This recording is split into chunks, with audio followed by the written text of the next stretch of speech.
অনেকটা দেরিতেই এসেছে গাজায় যুদ্ধবিরতির ঘোষণা। তবে আবারও ইসরায়েলের যে কোনো হত্যাযজ্ঞের ষড়যন্ত্র রুখতে আগেভাগেই পদক্ষেপ নিয়ে রাখল স্পেন। আইন করে ইসরায়েলে অস্ত্র নিষেধাজ্ঞা জারি করল দেশটি। গাজায় গণহত্যার জেরে ইউরোপের প্রথম দেশ হিসেবে ইসরায়েলের ওপর পুরোপুরি অস্ত্র নিষেধাজ্ঞা আরোপ করল স্পেন। এর ফলে তেল আবিবের সাথে সব ধরনের সামরিক বাণিজ্য বন্ধ হলো। ইসরায়েলে আর কোনো ধরনের সমরাস্ত্র বা সরঞ্জামও সরবরাহ করতে পারবে না মাদ্রিদ। বুধবার স্পেনের পার্লামেন্টে ইসরায়েলে অস্ত্র নিষেধাজ্ঞা নিয়ে ভোটাভুটি হয়। সামরিক কাজে ব্যবহার হতে পারে এমন বেসামরিক যন্ত্রাংশ ও প্রযুক্তি রপ্তানিতেও আনা হয় নিষেধাজ্ঞার প্রস্তাব। তবে আইনটি পাশের বিরুদ্ধে জোরালো বিতর্ক হয় পার্লামেন্টে। নিষেধাজ্ঞার পরও স্পেনের বন্দর দিয়ে ইসরায়েলের জন্য আমেরিকার পাঠানো অস্ত্র ভর্তি জাহাজ ছেড়ে গেছে বলে দাবি করে বিরোধীরা। তবে হাড্ডাহাড্ডি লড়াইয়ে শেষ পর্যন্ত আইনটি পাশ হয়।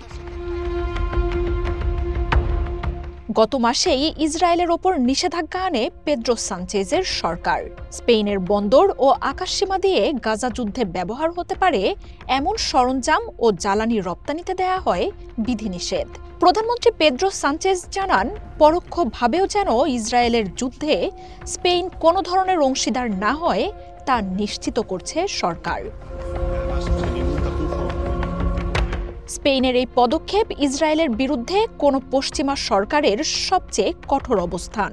অস্ত্র, সামরিক সরঞ্জাম ছাড়াও ফিলিস্তিনে অবৈধ বসতি নির্মাণে ব্যবহার হতে পারে এমন সবকিছু রপ্তানিতেও নিষেধাজ্ঞা দেওয়া হয়েছে। গাজায় গণহত্যা ও যুদ্ধাপরাধের দায়ে ইসরায়েলকে আন্তর্জাতিকভাবে বিচারের মুখোমুখি করার চেষ্টাও করছে দেশটি। গাজায় গণহত্যার বিরুদ্ধে প্রথম দফায় ফিলিস্তিনকে স্বীকৃতি দেয়া ইউরোপিয়ান দেশগুলোর মধ্যে অন্যতম স্পেন। ইউরোপের ইসরায়েল নিয়ে দীর্ঘদিনের নীতির এই পরিবর্তনে এরপর আরও বহু দেশ ফিলিস্তিনকে স্বীকৃতি দিয়েছে। তবে তার বেশিরভাগই এখনও প্রতীকীভাবেই রয়েছে।